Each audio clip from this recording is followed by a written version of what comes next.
of a nation entering authoritarian control. William Campbell, a concerned parent and a listener of my radio program, started mailing me these news articles over a year ago, before the Wave America program was announced. Wave America is truly a documented front of the BATF. The sheriff of his county received $112,000 to allow the Bureau of Alcohol, Tobacco, and Firearms to actually deploy 5 to 6 agents as full-time teachers in the schools. Despite the fact that the school board rejected the grant twice, the program has still been administered over the objections of many parents, like William Campbell. Mr. Campbell brought up the fact that in the Columbine situation, the federal government had given hundreds of thousands of dollars to that school district, and that school in particular in Colorado, with death education. 2020 reported on it back in 91, laying in coffins, writing their obituaries. This is not the type of free federal programs that he would like to see for his children. But let's delve into this free federal program, and let's find out what the BATF has planned for North Carolina as well as the rest of the country. You see, programs like WAVE and SAVE across the nation are just flashy fronts for the BATF and the FBI and their indoctrination of the youth. The BATF encourages children to turn in their classmates for, quote, discriminatory behavior, or if they're depressed, does mommy and daddy have a gun? Parents have shown the greatest concern, though, over the BATF's access to students' files, their school records, and juvenile crime reports. Literally building huge databases, federal databases, on your children in the government training centers. The government also claims official ownership of all official work product. And the school has to sign a non-disclosure act, meaning that all of the information, all of the press releases must go through the BATF, federalizing your schools. But it's no wonder that they want to keep all this secret, permitting the officers access to the playground and cafeterias to allow for informal interaction, allow weekend homework assignments. The list goes on and on. They'll literally be teachers in your schools training and indoctrinating children. They'll have them writing reports on their home life. They're already doing that in San Antonio, Texas. And the sheriff has signed on and agreed to play ball with these so-called free federal programs. We've already seen what they've done in Columbine. And don't forget, never forget, school boards across North Carolina have rejected these programs, but still they're being instituted to report on dangerous activity. Hooked in with Pinkerton's security? It goes on and on, my friends. There's no end to it. You've definitely got to step up to the plate and get these programs out of your schools. They're being pushed by governors, presidents, and yes, even attorney generals. Learn to look for the buzzwords in your community. It'll sound good on the surface, but upon closer examination, you'll find out about what's really happening in your area. If 50% of all learned human response is learned in the first year of life, then the word should be educare, not child care. And teach our kids to problem solve, teach our kids to communicate, to talk to each other, not like this, not like this, not like this, to talk and to listen and to hear and to solve problems.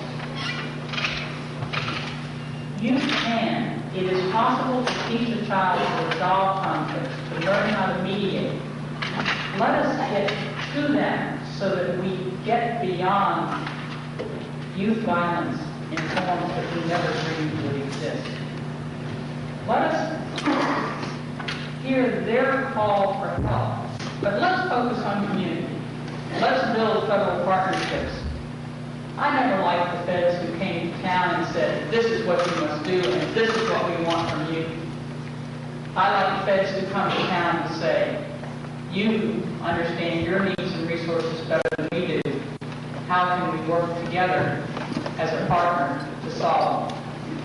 One more quick point about the Wave America program with the BATF. They actually pay children to tattle on their parents, Kind of like the drug war, another perfect case point example of problem reaction solution, creating secret police and highly militarized teams to strike out against the American people on a host of political issues, using the drug war as the crisis.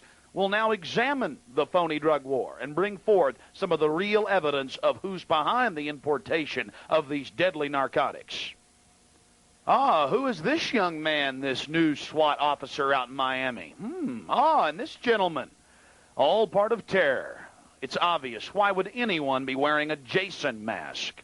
And while they're gearing up to disarm the American people, they're arming themselves to the teeth. I wonder what's going on here, all this paramilitary training. Going back to the 70s, they conditioned us on television with shows like Special Weapons and Tactics. Yes. They're just keeping us safe from that horrible scourge of drugs, narcotics. Funny, the more drug interdiction, the more funding, the more drugs get out on our streets. Since 1993, triple the heroin's been shipped into the U.S. That's the FBI's own numbers. Double the cocaine. Don't worry, we'll just create more armored SWAT teams. They turn the poison of drugs loose on the street, and then the low-level minions have their excuse to violate the 4th and 5th Amendment, posse comitatus, and engage in asset forfeiture seizure. But again, they're just wearing hockey masks now to, keep themselves safe and us safe. It's not about terror. Sir, why don't you just basically tell us about some of the books you've written and also some of the documentation of CIA drug running that you come across?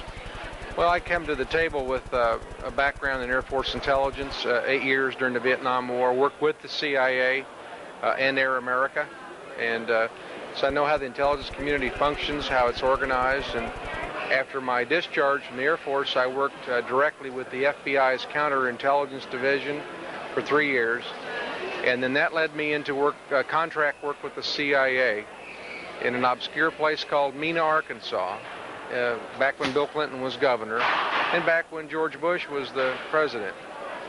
And I personally witnessed complicity between these two men, Bush and Clinton, in terms of transporting cocaine into the U.S.